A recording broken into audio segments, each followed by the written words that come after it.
Saludos a todos nuevamente y dando continuidad al curso, ahora pasaremos a los métodos de conservación a largo plazo y empezaremos con uno de los métodos más empleados, que es la criopreservación.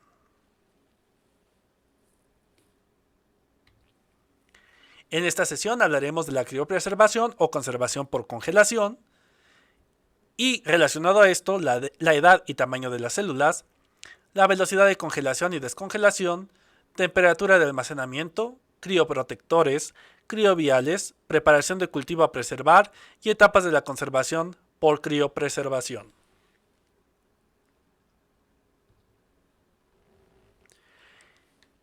Los métodos de conservación a largo plazo son los mejores porque en ellos se paraliza el crecimiento de las células microbianas, pero estas no han muerto, se mantienen viables. Así se garantiza al máximo la estabilidad genética por evitarse la aparición de generaciones sucesivas y por lo tanto son los más utilizados en microorganismos que han sido sujetos a manipulaciones genéticas, los cuales los hacen diferentes de las cepas de origen. Aún así, no se puede descartar algún cambio originado por el método preparatorio en sí mismo, así como otros que hemos discutido previamente en el curso, como la recalcitrancia y la entrada al estado viable pero no cultivable.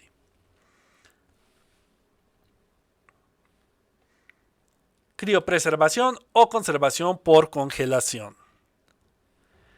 Aunque la inversión inicial para adquirir equipamiento, que son las unidades eléctricas de ultra baja temperatura, tanques de nitrógeno líquido o los liofilizadores, es significativa, esta metodología es menos laboriosa, más efectiva, requiere menos espacio para el almacenamiento y principalmente reduce significativamente la ocurrencia de mutaciones. La habilidad de los organismos para sobrevivir a la congelación y descongelación fue descrita por primera vez en 1663 por Henry Power, quien congeló de forma exitosa nemátodos. El método consiste en exponer a las células a temperaturas de congelación para el agua. De esta forma, al no disponer las células de agua en forma líquida, detienen las reacciones bioquímicas y metabólicas y por ende su crecimiento, aunque mantienen la viabilidad. Además, las bajas temperaturas previenen la desnaturalización y el daño de las proteínas y el ADN celular. Una pequeña actividad metabólica se mantiene por debajo de los menos 70 grados centígrados, mientras que la recristalización del agua ocurre por completo por debajo de los 139 grados centígrados, siendo la temperatura óptima para criopreservar cualquier microorganismo. Las células se congelan como suspensión en líquido, formándose cristales de hielo tanto en la suspensión como dentro de la célula. Esto provoca cambios osmóticos que introducen cambios bioquímicos y físicos, como por ejemplo la ruptura de membranas celulares que llevan a la muerte celular. Para proteger a los microorganismos durante el proceso de congelamiento y descongelamiento, se añaden agentes químicos denominados crioprotectores. Aunque los métodos han demostrado buenos resultados en términos de viabilidad y mantenimiento de la integridad genética, aún es necesario profundizar en la optimización de protocolos, condiciones y usos de otros agentes crioprotectores con un grupo más diverso de microorganismos. La mayoría de los microorganismos, bacterias, hongos, virus, bacteriófagos, sobreviven largos periodos el almacenamiento en estado de congelación. Algunos protozoarios, algas, células humanas también pueden ser preservados por este método. La criopreservación se logra cuando, en primera, no hay pérdida crítica de volumen por la reducción de formación de hielo. En segunda, se incrementa la viscosidad, lo cual desacelera el crecimiento y formación de cristales, así como los efectos de los solutos. Y por último, la reducción de la velocidad de difusión del agua causada por el incremento de los solutos.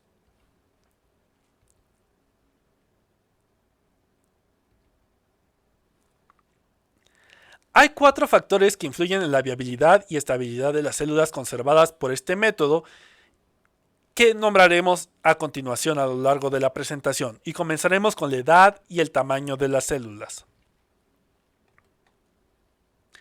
En la mayoría de los casos conviene utilizar células maduras al inicio de la fase estacionaria de la curva de crecimiento, pero cuando se trate de organismos que presenten en su ciclo vital algún estado que les prepare para la resistencia a condiciones adversas, es preferible alcanzar este estado. Esto sucede en el caso de microorganismos que esporulan o en algunos pleomórficos e incluso en algunos más sencillos. Las células pequeñas como los microorganismos en general son más resistentes que las más grandes como las células de plantas o animales. En los microorganismos, las células extremadamente pequeñas como las bacterias muestran mayor resistencia comparada con las células más grandes. E incluso en estas células resistentes se ha visto que cierto porcentaje de células mueren bajo ciertas condiciones de congelamiento, influenciado sobre todo por la presencia de la pared celular. Velocidad de congelación y descongelación. Aunque hay programas de congelación bien estandarizados para determinados casos o circunstancias, algunos investigadores han documentado una alta recuperación de cultivos microbianos usando variaciones de temperatura rápidas, tanto para la congelación como para la descongelación, por lo que para descongelar conviene poner las células a 37 grados centígrados. Sin embargo, a velocidades intermedias observaron disminución significativa de la viabilidad celular. Otros numerosos estudios han congelado a diferentes temperaturas y diferentes velocidades de congelación han revelado que la proporción de células supervivientes en la congelación lenta a temperatura de menos 25 grados centígrados es cercana al 87%, mientras que las células congeladas de forma rápida a menos 150 grados centígrados sobreviven en aproximadamente 36 al 53%. Según lo anterior, ATCC recomienda un enfriamiento controlado de menos 1 a menos 5 grados centígrados por minuto del criovial hasta que la temperatura alcance los menos 30 grados centígrados. A partir de ese punto se puede hacer un enfriamiento más rápido hasta llegar a la temperatura final de almacenamiento. Para diferenciar el efecto de la temperatura también se encontró que la congelación rápida a menos 25 grados centígrados resulta en un valor intermedio mostrando que la congelación lenta a menos 25 grados centígrados y la congelación rápida a menos 150 grados centígrados. Por ejemplo, en esta tabla vemos cuando retaron Escherichia coli a congelamiento lento a menos 25 grados centígrados tienen una recuperación a las 6 horas del 86% y si mantienen 24 horas llegan hasta el 87%. Cuando se congela a la misma temperatura, menos 25 grados centígrados, pero a una velocidad rápida, a las 6 horas no se encuentra recuperación y hasta las 24 horas se encuentra una recuperación del 76%, menor a la del congelamiento lento. En el caso del congelamiento rápido a menos 150 grados centígrados, a las 6 horas hay una recuperación del 36%, mientras que a las 24 horas hay una recuperación del 53%. Entre estos métodos queda claro que la congelación rápida a temperaturas ultra bajas es la que más daño produce y puede ser que no sea óptima para la conservación de microorganismos. A nivel microscópico, una célula normal muestra una forma característica con un contorno liso y una estructura interna homogénea, como la pueden ver en la imagen número 1 en el lado izquierdo de la pantalla. Generalmente contiene pequeñas áreas transparentes o partículas densas. Las células sometidas a enfriamiento lento a menos 25 grados centígrados, que están en la imagen número 2 en la parte superior de la pantalla, están extremadamente encogidas, arrugadas y a veces torcidas. Tienden a formar aglomeraciones donde las células centrales son muy pequeñas, mientras que las que las rodean son transparentes pero con paredes rugosas. La estructura fina original del citoplasma se hace oscura y densa. Algunas áreas dentro de las células están densas pero otras permanecen transparentes. Durante la congelación rápida a menos 150 grados centígrados, que aparece en la imagen 3, 4, 5 y 6 en la parte derecha inferior de la pantalla, aparecen tres tipos de células. Primero, células que aparentemente están intactas, que esas se pueden apreciar fácilmente en la imagen número 3. En segundo, aparecen células encogidas similares a las obtenidas en la congelación lenta, parecidas a la de la imagen 2. Estas también pueden ser vistas en la imagen 3, pero se ven más claramente en la imagen 4. Y en tercera, se producen células que mantienen su tamaño original y forma, pero que contienen numerosas cavidades. Esto se ve en la imagen 5 y 6. Si observan estas imágenes, se ven pequeñas puntos blanquecinos o figuras blanquecinas en el interior de la bacteria. Esto es lo que se refiere como cavidades.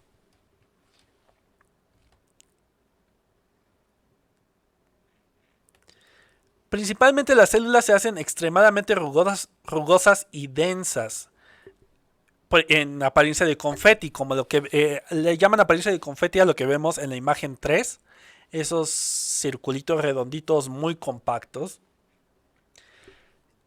Y otras células tienen márgenes ligeramente rugosos y con una pared interna fina, formada por muchos o algunas figuras geométricas. Debido a que estos espacios que hemos visto tanto en la diapositiva anterior como en esta, en la imagen 4, por ejemplo, eran espacios que eran ocupados por los cristales de hielo. El tercer tipo se observó en los especímenes congelados rápidamente a menos 25 grados centígrados. Las cavidades en las células se deben probablemente a espacios que eran previamente ocupados por cristales de hielo. Cuando los especímenes a menos 150 grados centígrados se conservaban además 3 días a menos 25 grados centígrados, se desarrollaban cavidades más grandes que aquellas que se formaban inmediatamente después de la congelación a menos 150 grados centígrados. Esto indica que son resultado de la formación de cristales. Este resultado muestra que los cristales intracelulares que se forman durante la congelación rápida a menos 150 grados centígrados aumenta en tamaño cuando se almacena a temperaturas mayores, dejando cavidades más grandes, lo cual representa un mayor daño celular. Es decir, una buena estrategia de congelación sería congelar rápidamente a menos 150 grados centígrados y dejar en esa forma de congelación para que no proliferen cristales más grandes, porque también podría hacerse rutinariamente en el laboratorio. Lo que hacemos es congelar el nitrógeno y después, para eficientizar el uso del nitrógeno, pasar a un ultracongelador. Sin embargo, con esto hacemos que se promueva el crecimiento de los cristales, generando un mayor daño celular. No se encontró diferencia entre las células normales y las congeladas en la estructura del citoplasma y la membrana después de la descongelación, que es lo que vemos en la imagen 1 y 2. Son células que han sometidos a la congelación y que han sido después descongeladas. Como verán, tiene una apariencia muy parecida a la cepa control que hemos visto en las diapositivas anteriores. Incluso aunque los especímenes congelados a menos 150 grados centígrados que mostraron cavidades y baja tasa de supervivencia, las células aparecen aparentemente intactas después de descongelar. Otra forma de corroborar cuánto daño se genera durante el proceso de congelación es cuando se expone a una solución 1 molar de sucrosa a las células. Las células normales producen plasmólisis, que se observa en la imagen número 1 al lado izquierdo de la pantalla. Y este mismo fenómeno se observa en las células congeladas a menos 25 grados centígrados, que está en la imagen 2 en el lado derecho superior de la pantalla. Sin embargo, solo la mitad de las células conservadas a menos 150 grados centígrados sufrieron este daño, lo que confirma que estas últimas han sufrido daño en la función membranal, así como en su viabilidad, incluso aunque no exista un cambio morfológico una vez que se han descongelado. Este último fenómeno lo podemos ver en la imagen número 3, que está en el lado derecho inferior de la pantalla, donde vemos algunas células que tienen la apariencia de una célula normal, como lo hemos visto en las diapositivas anteriores, pero vemos aquellas que se parecen a las de la imagen 1 de esta diapositiva, que son las que tienen plasmólisis y que son las que son potencialmente viables. Las que vemos como células normales en la imagen 3 ya no son viables.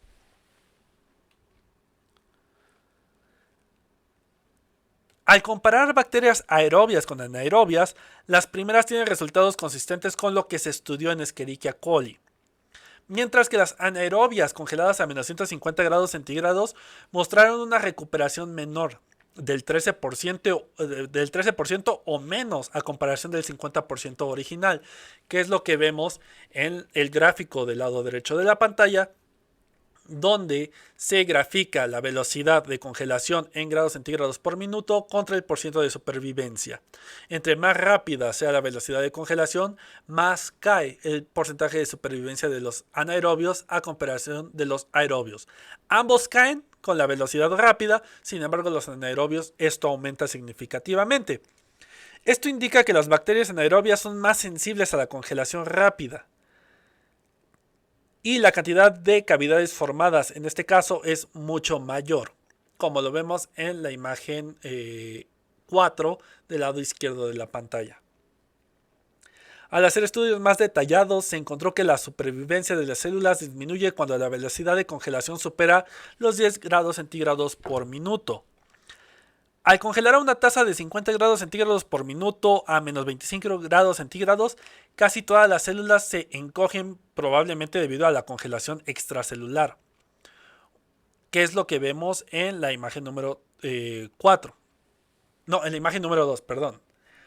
Una baja disminución de la supervivencia en las células encogidas revela que el daño es causado por una deshidratación rápida cuando el interior de la célula no se congela. También se asume que una velocidad rápida de congelación mayor a los 1000 grados centígrados por minuto puede incrementar el daño celular por la formación intracelular de cristales de hielo y una rápida deshidratación. Eso lo vemos en la imagen 4 al lado izquierdo de la pantalla, donde vemos que la célula permanece aparentemente grande y vemos toda la formación de cristales dentro de la célula. Esto causa gran daño.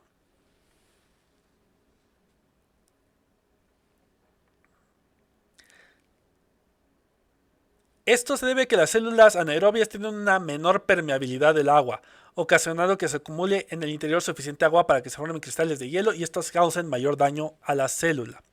Se ha reconocido que la deshidratación, la concentración de sólidos y la formación intracelular de cristales son las tres principales causas involucradas en el daño por congelación en la mayoría de las células. Una forma de realizar la congelación controlada asegurando menor daño posible a las células es con el uso del sistema Mr. Frosty TM. Bueno, TM, para no cambiar de inglés a español, que permite realizar un descenso programado de temperatura de los viales criogénicos que contienen una solución criopreservante y el inóculo microbiano a una velocidad muy próxima a menos 1 grado centígrado por minuto. El contenedor actúa como un baño para lograr una transferencia de calor y congelación de manera uniforme. Para poder lograr un descenso programado óptimo, el dispositivo debe tener una temperatura inicial de 4 grados centígrados, por lo que se recomienda que luego de que se llene con alcohol isopropílico, este sea dejado en refrigeración por al menos 2 horas. También existen dispositivos comerciales para la congelación controlada, denominados Control Rate Freezer Systems, o se puede realizar en forma artesanal colocando los crioviales en cajas de poliestireno o de unicel, con material aislante dentro del ultracongelador por un par de horas antes de almacenarlos directamente a la temperatura final. Un método alternativo que se puede emplear para la congelación rápida es de gotas de la suspensión microbiana hechas caer en nitrógeno líquido usando una pipeta que dispense 36 gotas por mililitro. Las gotas congeladas se transfieren a un vial que se mantiene a menos 70 grados centígrados, donde se almacenan entre 300 o más gotas congeladas. Al momento de reactivar el cultivo solo es necesario tomar una gota congelada con una pinza o asas estériles y colocarlas en un tubo vacío estéril donde será descongelada rápidamente e inoculada en el medio de cultivo apropiado. En este gráfico que vemos en pantalla se muestra la viabilidad de Escherichia coli cuando se ocupa este método y se ve que decrece la recuperación después de cerca de 2 años al 30% de la población.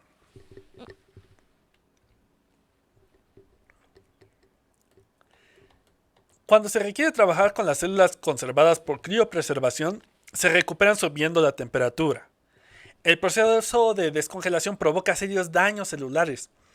Las temperaturas críticas están entre el rango de los menos 40 a menos 5 grados centígrados. Algunos estudios sugieren que un calentamiento rápido durante este rango de temperatura mejora la tasa de recuperación. Al retirar el criovial del ultracongelador o tanque de nitrógeno líquido, lo mejor sería colocarlo en un baño a 35 grados centígrados hasta que todo el hielo haya desaparecido. Una vez descongelado, el cultivo debe transferirse inmediatamente al medio de cultivo adecuado por duplicado. En la parte de laboratorio les mostraremos otra forma de realizar esto, sin embargo, esto sería lo más óptimo, pero muy poco funcional en el trabajo rutinario de laboratorio. Durante el proceso de descongelamiento, los cambios rápidos de temperatura y los cambios de presión dentro de los viales pueden hacer que estos exploten. Por lo tanto, el personal debe de utilizar vestimenta protectora y gafas durante este proceso. Para fines más prácticos en el laboratorio, los viales de la mayoría de las bacterias y levaduras pueden ser descongelados a temperatura ambiente y cultivarse con buenos porcentajes de recuperación. Para la mayoría de los microorganismos utilizados de rutina. Si es necesario, se puede descongelar solo el menisco superior de la suspensión, tomar una alícuota de entre 20 y 50 microlitros para subcultivar y guardar el criovial nuevamente en el ultracongelador sin que ocurran daños importantes. Una variación de esta última metodología es la que ocupamos en el INDRE de forma rutinaria. Sin embargo, esta práctica no se recomienda y se sugiere planificar con anterioridad el número de crioviales producidos para descongelarlos completamente y descartar cuando se requiere el cultivo de la cepa, de tal forma que este criovial no regrese al biobanco o a la colección. Sobre la temperatura de almacenamiento. La criopreservación es el mejor método de conservación desde todos los puntos de vista, pero tiene inconvenientes de requerir aparatos especiales para mantener las bajas temperaturas, así como para el monitoreo que indique si el equipo está funcionando de forma correcta o requiere algún mantenimiento o reparación. Y además existe el peligro de que algún fallo del sistema produzca una subida no deseada de temperatura durante el almacenamiento. También resulta ser el método más molesto para realizar el envío de las cepas por la dificultad de mantener las bajas temperaturas. La temperatura de almacenamiento debe ser lo más baja posible. Lo mejor es guardar los tubos cerrados o sellados que contengan las células microbianas sumergidas en nitrógeno líquido, que tiene una temperatura de menos 195-196 grados centígrados, o bien en la fase gaseosa del nitrógeno líquido, con una temperatura de menos 140 grados centígrados. Sin embargo, estas condiciones no están disponibles en todos los laboratorios, teniendo que recurrir a otras alternativas. Una de ellas es la congelación a menos 20 grados centígrados. Este método es utilizado por muchos laboratorios para preservar microorganismos por periodos mayores a los del método de subcultivo periódico y emplea congeladores que solo alcanzan temperaturas entre menos 20 grados centígrados y menos 40 grados centígrados. Los cultivos de ciertas especies logran mantenerse viables hasta un año, pero en general la viabilidad se pierde en un periodo de 30 días debido al daño celular, causado por la formación de cristales de agua y las fluctuaciones de electrolitos y los solutos que modifican el punto de congelación del agua disminuyéndolo. También es importante evitar el uso de estos congeladores con periodos de congelación automáticos, es decir, ciclos de congelación-descongelación, ya que son otra causa de daño. Aunque esta temperatura es adecuada para conservar plásmidos de ADN, muchos laboratorios prefieren la creación de stocks bacterianos con sus plásmidos. De esta forma se pueden obtener más plásmidos cuando se desee, ya que el plásmido ya está en la cepa bacteriana deseada y no será necesario obtener más células competentes y transformarlas. Posteriormente veremos que este tipo de stocks bacterianos de plásmidos se pueden mantener a menos 70 o menos 80 grados centígrados.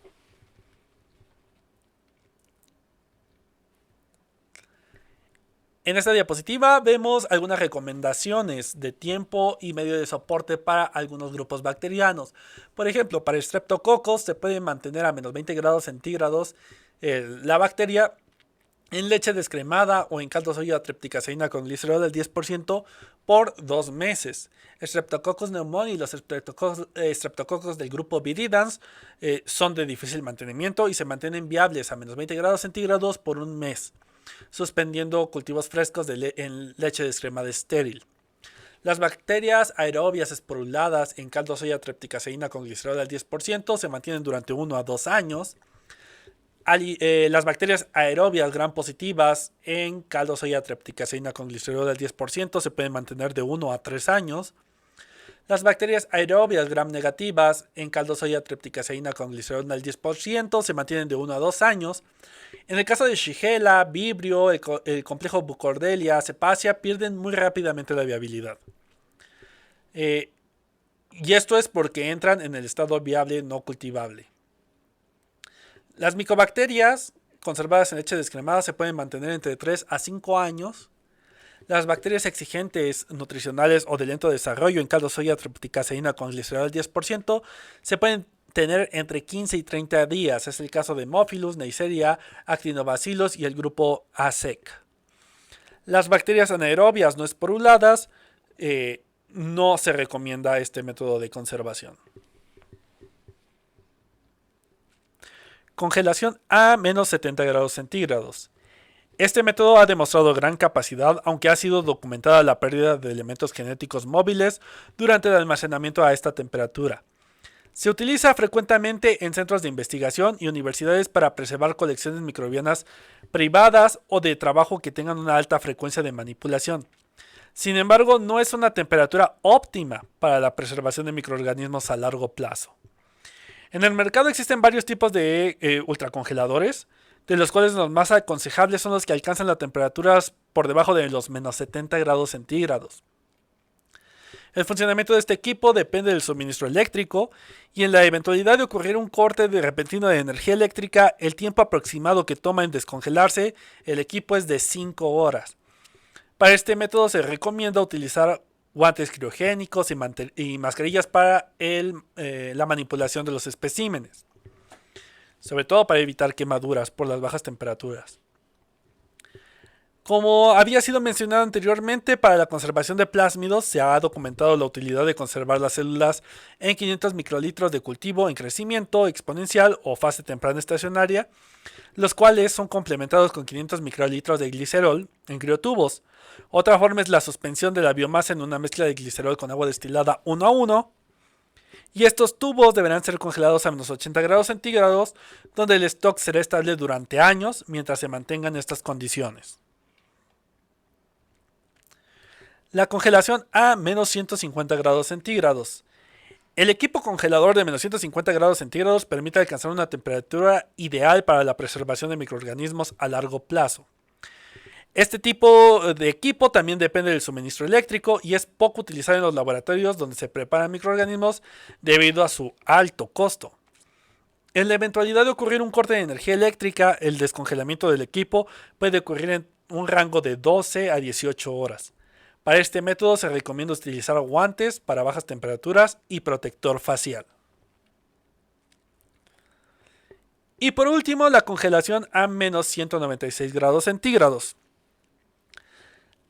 Recordemos, la preservación a menos 80 grados centígrados es adecuada, pero en caso de no contar con los ultracongeladores se pueden emplear hielo seco.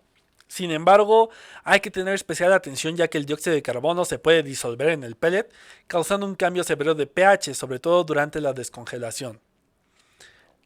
Una alternativa más viable y que da mejores resultados es la congelación con nitrógeno líquido a menos 196 grados centígrados. Esta se considera la temperatura ideal porque la probabilidad de mutación a esta temperatura es casi cero. Se obtiene la más reducida pérdida de viabilidad, un alto grado de estabilidad y periodos de sobrevivencia de más de 30 años, lográndose estandarizar para la preservación de un amplio rango de microorganismos. La seguridad de este método justifica su costo, sobre todo en cultivos difíciles de preservar por otros métodos. Los tanques de nitrógeno evitan la evaporación masiva del líquido y mantienen el interior aislado del ambiente para evitar aumentos bruscos de temperatura. A diferencia de los sistemas que son a base de congeladores, estos funcionan de manera independiente de la electricidad. Sin embargo, requieren una vigilancia diaria del nivel de nitrógeno y suministro permanente, lo cual genera un alto costo de operación si el nitrógeno líquido no es producido en la colección de cultivo y su suministro está sujeto a la disponibilidad del insumo, al precio por metro cúbico o al precio de transporte. Durante la criopreservación en nitrógeno líquido, los viales pueden almacenarse sumergidos en el nitrógeno en la fase líquida a menos 196 grados centígrados o en su fase gaseosa sobre la fase líquida, donde se mantiene una temperatura entre 150 grados centígrados a menos 178 grados centígrados. El almacenamiento en fase gaseosa en tubos de plástico se considera mejor para evitar el ingreso del nitrógeno líquido al interior del criovial mal sellado Y de esta forma se previenen explosiones y contaminación del vial cuando el espécimen se traslade de un contenedor a otro lugar. Por lo anterior, se recomienda utilizar protector para la cara, bata, zapatos de seguridad y guantes criogénicos como medidas de seguridad contra las salpicaduras y derrames de nitrógeno líquido y la explosión de los viales, sobre todo cuando se tratan de ámpulas de vidrio. Además, el personal de la colección que utiliza el sistema debe estar capacitado sobre el manejo y el uso del nitrógeno líquido. Y a diferencia del uso de sistemas como congeladores, siempre se deberá trabajar acompañado por un asistente, quien también debe tener una capacitación formal sobre el uso del sistema, sobre todo por el riesgo de quemaduras por nitrógeno líquido, explosión de los viales y además el desplazamiento de oxígeno en el aire por el gas nitrógeno. Ahora hablemos de los crioprotectores. Los crioprotectores son sustancias que protegen del daño que se puede producir en las células microbianas en el momento de la congelación. El crioprotector ideal es aquel que es altamente soluble en agua, penetra el interior de la célula, no es reactivo ni tóxico y no participa a altas concentraciones. Además, es capaz de unirse a los electrolitos que incrementan su concentración durante la congelación o a las moléculas de agua para retrasar su congelación. Usualmente los medios crioprotectores contienen altos niveles de suero, proteínas, aminoácidos como glutamato monosódico, carbohidratos como glucosa, sacarosa o leche descremada, pero el que se utiliza con más frecuencia es el glicerol a una concentración del 15 al 20%. El descubrimiento de las propiedades del glicerol como protector criogénico a mediados del siglo XX revolucionó el desarrollo de esta técnica, la cual fue mejorando a través de la optimización empírica de un número de variables que afectaban la supervivencia del material preservado. De esta forma se han diseñado protocolos de criopreservación ampliamente utilizados en las colecciones microbianas para evitar daños deleterios en el material biológico, permitiendo mantener un cultivo microbiano a largo plazo. Existen dos clases de agentes crioprotectores. Primero están los crioprotectores penetrantes. Son los más recomendados y, como su nombre lo dice, son aquellos que penetran en la célula microbiana al tener un bajo peso molecular y ser permeables a través de la membrana celular. Estos disminuyen el punto de congelación del agua al promover la formación de puentes de hidrógeno y la vitrificación de solventes, y de esta forma se previene la formación de cristales de hielo en el interior de la célula. Los agentes crioprotectores penetrantes más ampliamente utilizados son el glicerol a una concentración del 10 al 15%. Este es un crioprotector no iónico que reduce la formación de cristales de hielo sin aumentar la concentración iónica de la suspensión microbiana. Generalmente puede ser preparado diluyéndose en caldo soya tripticaseína. Otra opción es preparar una solución al 20% volumen de glicerol en agua destilada, autoclavar a 121 grados centígrados por 15 minutos. Esta solución se puede almacenar a temperatura ambiente hasta 3 meses. La solución elaborada previamente se agrega a la suspensión microbiana para obtener una concentración final del 10%, es decir, a proporciones 1 a 1 de la suspensión microbiana con la solución de glicerol. Otro criopreservador de esta categoría es el dimetilsulfóxido, también conocido como DMSO, a concentración del 5 al 10% volumen, que tiene mayor capacidad penetrante a bajas temperaturas. Sin embargo, dada su toxicidad a altas concentraciones, generalmente se utiliza el glicerol. Este se prepara en solución y se esteriliza por filtración. La solución estéril puede ser almacenada a temperatura ambiente solo por un mes. Al momento de su uso se agrega a la suspensión microbiana para obtener una concentración final del 5%. Otro crioprotector en esta categoría es el propanediol. La siguiente categoría de crioprotectores son los crioprotectores no penetrantes. Estos se caracterizan por tener un alto peso molecular y son más efectivos para la congelación a altas velocidades al promover la rápida deshidratación celular. Esto se da por ósmosis. Al haber mayor cantidad de solutos disueltos en el medio circundante que en el interior de la célula tratará de contrarrestar este desequilibrio enviando agua para diluir los solutos en el exterior. Esto es lo que le da su capacidad crioprotectora. Generalmente se usan en asociación con crioprotectores penetrantes para aprovechar las propiedades de los dos. Es decir, el crioprotector no penetrante ayudará a la congelación a altas velocidades al promover la deshidratación de la célula, mientras que el crioprotector penetrante ayudará en las variaciones de temperatura lenta al evitar que el agua restante dentro de la célula se cristalice por medio de la formación de puentes de hidrógeno. Entre los crioprotectores no penetrantes, los más ampliamente utilizados son la leche descremada, de la cual algunos investigadores han documentado que a concentraciones del 10% peso-volumen es un mejor crioprotector que el glicerol al 15% en caso de fallas eléctricas de los ultracongeladores, ya que mantiene la viabilidad por periodos más prolongados después de periodos largos de descongelamiento. El mecanismo que puede explicar lo anterior es que la leche descremada podría afectar la composición de los ácidos grasos de la membrana celular. Por lo tanto, alteraría la fluidez de la membrana, contribuyendo a la estabilidad de las enzimas celulares. Generalmente la leche descremada se suplementa con glicerol para obtener la ventaja de ambos crioprotectores. La leche descremada es especialmente recomendable para hongos y actinomicetos. Se utiliza polvo deshidratado para uso microbiológico para preparar una solución al 20% peso-volumen en agua destilada.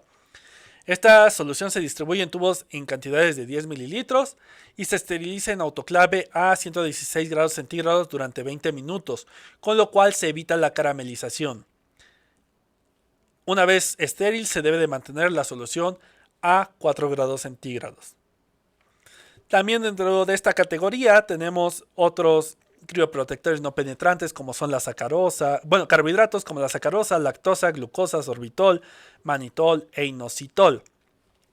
Nuevamente tienen la misma función, aumentan la concentración de solutos fuera de la célula, lo cual intentará contrarrestar la célula sacando agua de su interior. El inositol es recomendado para la mayoría de las bacterias, pero para algunos microorganismos puede ser más conveniente otros crioprotectores. Por ejemplo, la mezcla glutámico-glutamato para las bacterias lácticas, mezcla de glucosa con caldo de hígado o chopped meat sin carne para bacterias anaerobias, entre otros. Ya son casos muy particulares. Crioviales. Los microorganismos deben de ser almacenados en viales para criopreservación o también denominados crioviales o viales criogénicos, que son aptos para tolerar ultra bajas temperaturas y mantenerse cerrados herméticamente. Generalmente son tubos de polipropileno con faldón, tapa de rosca y anillo de goma para asegurar el cierre hermético entre la tapa y el resto del vial. Generalmente se preparan lotes de varios tubos para cada cepa a conservar y utilizando en su totalidad un tubo para cada ocasión. De esta manera se evita que las cepas se congelen y se descongelen varias veces. Estos viales deben de ser almacenados en cajas de material resistente que tengan numeración en la caja y en la tapa para conocer la ubicación de cada tubo y que permita optimizar el espacio disponible de los congeladores. Además, es de ayuda contar con racks de almacenamiento adaptables a los equipos, como los que vemos también en pantalla.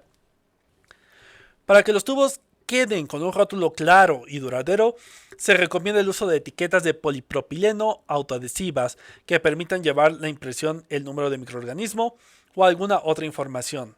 Para llevar a cabo la impresión de la etiqueta se requiere de una impresora especial que funciona con cinta de transferencia térmica. Sin embargo, esto no deberá ser nunca una limitante, ya que existen otras formas de etiquetar si no contamos con esta impresora.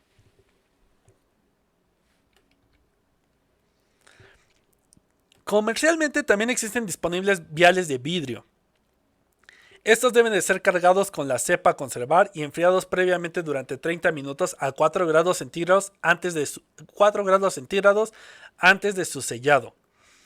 Después se calientan los viales por la parte de arriba, en la área indicada por el proveedor, haciéndolo girar en la flama por varios segundos hasta fundir el vidrio e ir jalando los extremos para cerrar el vial. Este proceso aumenta la presión dentro del vial, lo que puede originar burbujas en el vidrio. La inclinación del vial durante el sellado deberá ser tal que el cultivo líquido no entre en contacto con el vidrio caliente. Porque esto puede ocasionar dos cosas. En primera, y lo más importante, es que aniquilará el cultivo que queremos preservar. Y por otro lado, el contacto del medio frío que contiene el inóculo, al tocar el vidrio caliente, podría hacer que este estalle. Una vez sellado el vial, se deberá introducir en agua fría sin que el vidrio caliente tenga contacto con el agua. Generalmente se introducen 0.6 centímetros del vial. Y esto, nuevamente, si el vidrio caliente tiene contacto con el agua, quebraría el vidrio. Una vez que las ampolletas se hayan enfriado, estarán listas para ser congeladas. Pero para asegurar que el sellado de las ámpulas ha sido adecuado, se deberán sumergir en una solución de azul de metileno al 0.05% durante 30 minutos a 5 grados centígrados. Los viales bien cerrados no deberán tener dentro ningún indicio de color azul. Una alternativa que veremos más adelante en este curso son los tubos con crioperlas, que son perlas de vidrio de aproximadamente 3 milímetros que se impregnan con la solución celular a congelar. Esta alternativa ofrece algunas ventajas, ya que para su uso basta agregar a los 200 microlitros del glicerol, al 20% volumen que ya está contenido en el criovial, 200 microlitros de una suspensión de cultivo fresco, mezclar y congelar. De igual forma, para tomar una muestra basta con emplear una o varias bolitas sin necesidad de descongelar el resto. Este método no se debe emplear para la conservación de microorganismos anaerobios, como por ejemplo del género bacteriano Clostridium, ya que al estar las células en una superficie hay un mayor contacto con el oxígeno y puede afectar la viabilidad. Preparación del cultivo a preservar. La cepa se siembra en medio de cultivo adecuado para obtener el máximo desarrollo, como ya ha sido discutido previamente en el curso. Preferentemente usaremos un medio sólido en placa Petri. La incubación se lleva a cabo a temperatura y atmósfera de crecimiento óptimas hasta la fase de desarrollo logarítmica tardía o fase estacionaria temprana. Se suspende el cultivo en el criovial que contiene el caldo TCB más el crioprotector seleccionado o la leche descremada al 10%. Si la cepa fue cultivada en medio líquido, una vez que esté en fase estacionaria, se centrifuga el cultivo y el botón se resuspende en el caldo TSB con el crioprotector o en la leche descremada. El volumen de las alícuotas a ultracongelar usualmente deberá ser entre medio mililitro a 1 mililitro y el inóculo inicial recomendado no debe de ser menor a 10 a las 7 unidades formadores de colonia por mililitro. Cuando se agrega un agente crioprotector penetrante a la suspensión bacteriana, es conveniente dejar la mezcla a temperatura ambiente por 10 a 15 minutos antes de iniciar el proceso de congelación, ya que a esta temperatura el crioprotector puede penetrar más fácilmente en la célula bacteriana. Sin embargo, es importante no dejar a temperatura ambiente por tiempo más prolongados, porque los agentes crioprotectores se tornan tóxicos para la célula.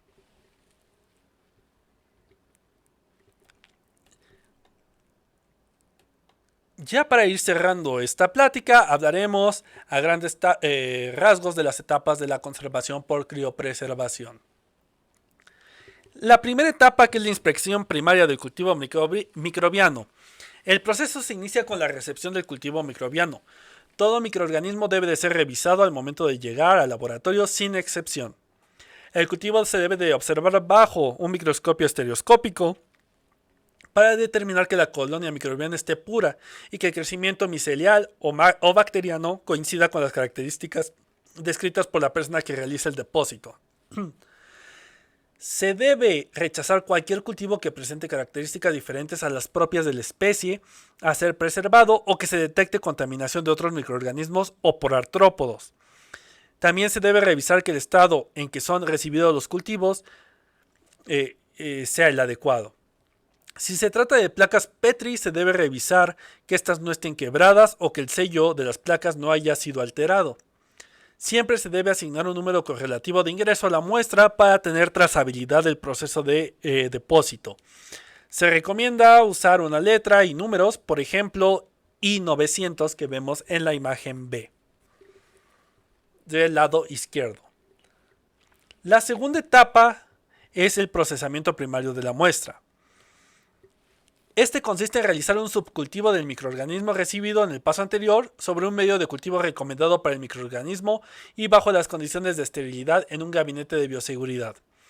En el caso de hongos no esporuladores, se debe tomar una fracción de la muestra con un sacabocados y colocar sobre medio de cultivo fresco con la ayuda de una aguja. En el caso de hongos esporuladores, extraer con un asa de 10 microlitros esporas de cultivo y depositar en el centro de una placa Petri con medio de cultivo. En el caso de bacterias o levaduras, extraer con un asa de 10 microlitros desde la colonia aislada y realizar un rayado en una placa Petri con medio de cultivo. Luego de realizar la inoculación, el cultivo microbiano debe de ser incubado hasta obtener un crecimiento evidente sobre la placa. El cultivo microbiano puede ser utilizado en el paso siguiente siempre y cuando se verifique la pureza del mismo. La tercera etapa es la realización de copias de seguridad del cultivo microbiano. El cultivo microbiano obtenido a partir del subcultivo será utilizado para realizar las copias de seguridad que serán almacenadas a menos 150 grados centígrados o en nitrógeno líquido. Se deben preservar 4 viales criogénicos, por ejemplo, correspondientes a 4 copias de seguridad, donde uno de estos viales será destinado a la prueba de viabilidad, es un testigo, y las 3 copias restantes serán permanentemente almacenadas en sistemas de frío, siempre y cuando se verifique que el cultivo tolere el proceso de preservación. Transcurridas 48 horas de la preservación, se debe retirar una de las copias testigo desde el sistema de frío, la cual será utilizado para verificar si el microorganismo representa un cultivo puro y viable post tratamiento de preservación. Si el resultado es positivo, es decir, el microorganismo toleró el proceso de preservación, se recomienda almacenar una copia en congelador de menos 150 grados centígrados y 2 copias en nitrógeno líquido. La manera de realizar las copias de seguridad depende del tipo de microorganismo. Por ejemplo, para el caso del hongo no esporulados, el procedimiento consiste en retirar un trozo de agar mediante el uso de un sacabocados previamente esterilizado de la llama del mechero. Este trozo de agar debe llevar micelio del hongo y luego se debe depositar dentro del vial criogénico previamente llenado con 1 mililitro de glicerol al 10% estéril. En el caso de hongo esporulado, se debe extraer esporas desde la superficie del cultivo utilizando un asa de 10 microlitros y depositar en un vial criogénico, previamente llenado con 1 mililitro de glicerol al 10% estéril. Para el caso de levaduras o bacterias, utilizar un asa de 10 microlitros para retirar una colonia aislada desde la placa y depositar en un vial criogénico de 1 mililitro de glicerol al 10% estéril en su interior. Por supuesto, dependiendo del género microbiano, se puede utilizar diferentes soluciones crioprotectoras y diferentes volúmenes dentro del vial. Los procedimientos descritos son los que se muestran en el lado derecho de la pantalla como A, B y C para cada uno de los casos mencionados. Desde el punto de vista práctico, se recomienda que previo a la congelación del cultivo microbiano se asigne un número de colección temporal, el cual debe de ser impreso en una etiqueta y pegado sobre el tubo. Esto se recomienda debido a que cuando el vial criogénico se congela con la muestra microbiana, este se escarcha y no permite que la etiqueta se adhiera de forma efectiva a él después de ser congelado. Recordemos que un método alternativo que tenemos es etiquetar con collarines o en el caso de no contar con ellos de popotes. Sin embargo, es preferible desde el primer momento dejar la etiqueta correcta. Si se verifica que el cultivo microbiano representa un cultivo puro, viable, post tratamiento de criopreservación, entonces el número asignado como temporal pasa a ser el definitivo, el permanente. Si ocurre lo contrario, el cultivo se elimina y el número de colección queda disponible para ser reasignado a otro cultivo.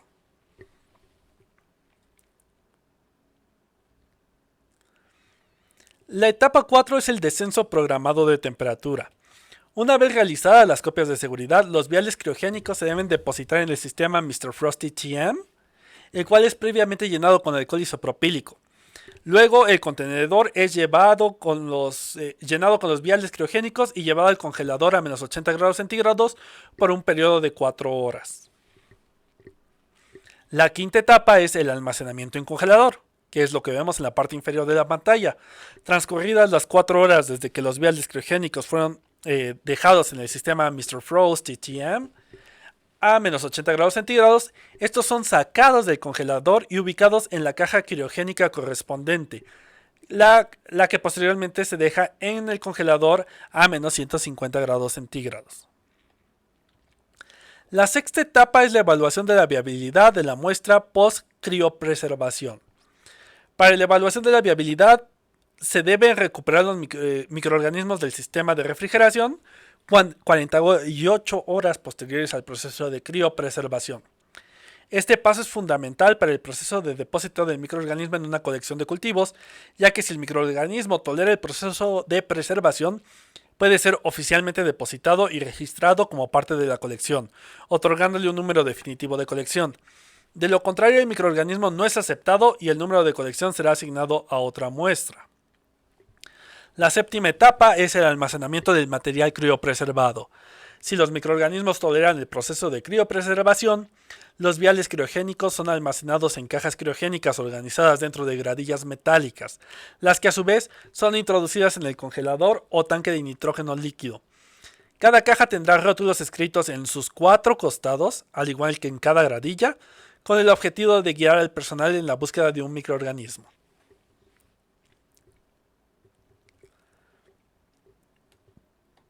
Hablando de forma rápida, general y más específicamente, la adaptación para hongos filamentosos. Puede ser empleado el almacenamiento a menos 196 grados centígrados en nitrógeno líquido o ligeramente superior en la fase de vapor. Generalmente una velocidad de congelación de menos 1 grado centígrado por minuto con glicerol al 10% volumen como crioprotector puede ser aplicado, y esto ha sido exitoso para la conservación de más de 4.000 especies de 700 géneros diferentes, sin observarse cambios morfológicos o fisiológicos en 9.000 aislamientos de hongos conservados. Sin embargo, algunos miembros de los Omicota y Basidiomycota no aguantan también la criopreservación a comparación de los hongos esporulados. Para el caso de las levaduras, hay 2 métodos empleados para la criopreservación de levaduras. La suspensión de la levadura puede ser conservada en ámpulas de vidrio en la fase líquida de nitrógeno, u otra alternativa que minimiza los espacios y provee seguridad adicional en contra de derrames o entrada de nitrógeno líquido en la ámpula, es el método de conservación de las levaduras en suspensión selladas al calor en un capilar, en un tubo capilar de estos que se ocupan para toma de muestra de sangre, por ejemplo, en la fase de vapor de nitrógeno, procedimiento descrito por Gilmore y en 1978. Esto permite una considerable reducción en el espacio de almacenamiento y protección extra contra la contaminación por derrame de nitrógeno líquido, a las implicaciones de seguridad de manejo de viales de vidrio contaminantes que se pueden romper durante el calentamiento.